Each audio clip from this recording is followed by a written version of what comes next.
বন্ধুরা, রহিম লাইফস্টাইলে আপনাদের সবাইকে স্বাগতম। আজকে আমি বানাবো কচুর শাকের ঝাল। কচুরগুলোকে কেটে পরিষ্কার করে ধুয়ে গরম জল দিয়ে ফুটিয়ে সিদ্ধ করে রাখা আছে।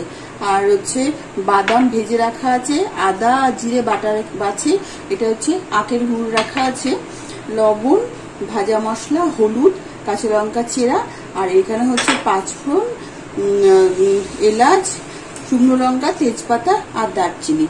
এই আমি এটাতে পাঁচফোড়ন ফোড়ন দেবো, দিয়ে হয়ে যাবে। চলুন কি রান্নাটা করি এবার। কড়াইটা বসানোই আছে, আমি গ্যাসটা জ্বেলে দেব।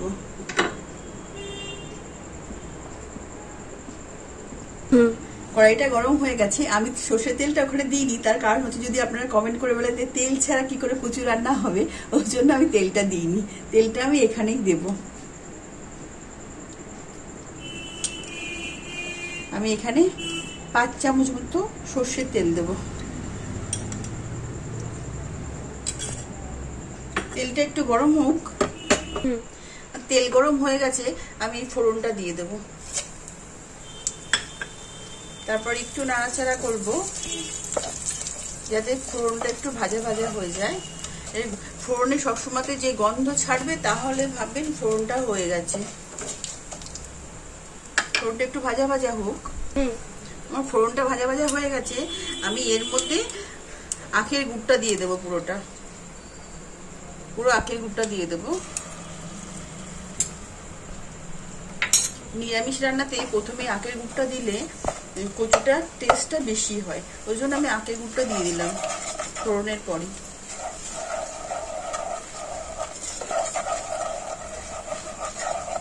তারপর একটু নাড়াচাড়া করব। আমি এখানে একটু লবণ দিয়ে দেবো যাতে না ছিটকে যায়। তারপরে আমি যে আদা আর জিরে পেস্টটা করেছি ওটা আমি দিয়ে দেবো।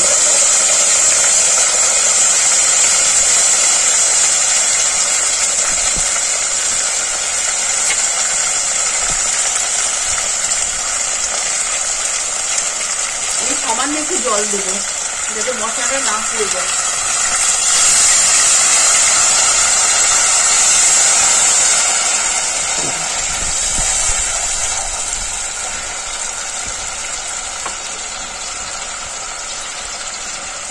এবার আমি একটু হলুদ দিয়ে দেব।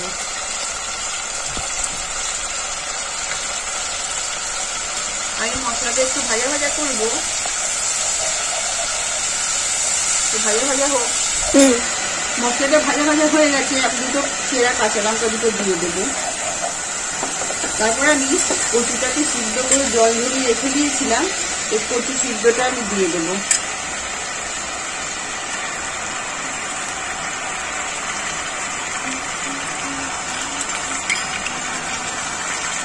কচু সিদ্ধটা দিয়ে দিয়েছি। এবার আমি নাড়াচাড়া করব, ভালো করে মেশাবো মশলার সাথে কচুটাকে।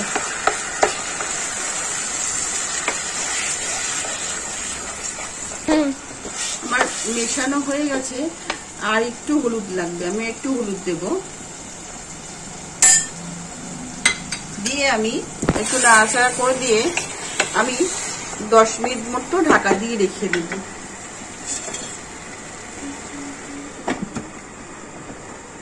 ঢাকা দিয়ে থাক। এখন 10 মিনিট হয়ে গেছে। আমি ঢাকনাটা একবার খুলবো, দেখবো কি পরিস্থিতি কচু।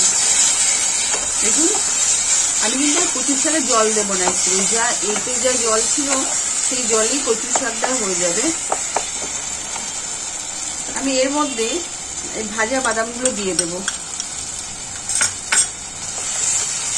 ভাজা বাদামগুলো দিয়ে একটু নাড়াচাড়া করবো। আমি তখন লবণটা অল্প দিয়েছিলাম, তার জন্য আমি আর একটু লবণ দেব।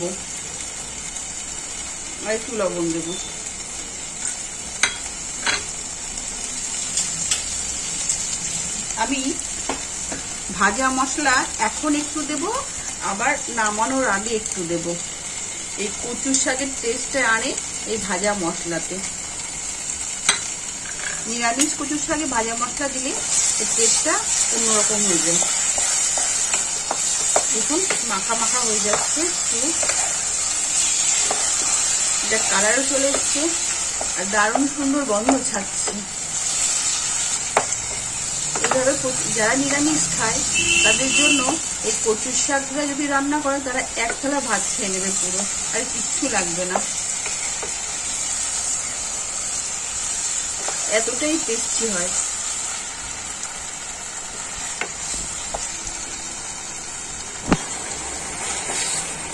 আমি আরো 3-4 মিনিট মতো ঢাকা দিয়ে রেখে দেবো। আমি এবার ঢাকনাটা খুলবো, দিয়ে দেখবো। দেখুন জলটা পুরো শুকিয়ে গেছে, কচুর শাক আমার রেডি হয়ে গেছে। আমি এর উপর দিয়ে ভাজা মশলাটা হাফ তখন দিয়েছিলাম, আমি এখন হাফটা দিয়ে দেব। দিয়ে আমি নাড়াচাড়া করে ভালো করে নাড়াচাড়া করব।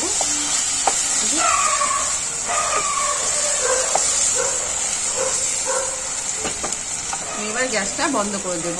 আমার রান্না ডান।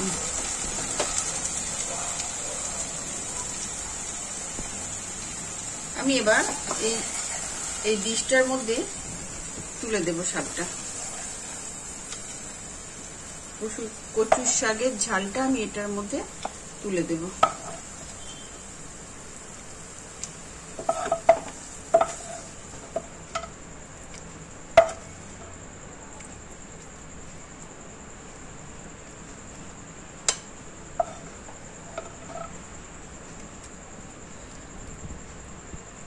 দেখুন তোলা হয়ে গেছে।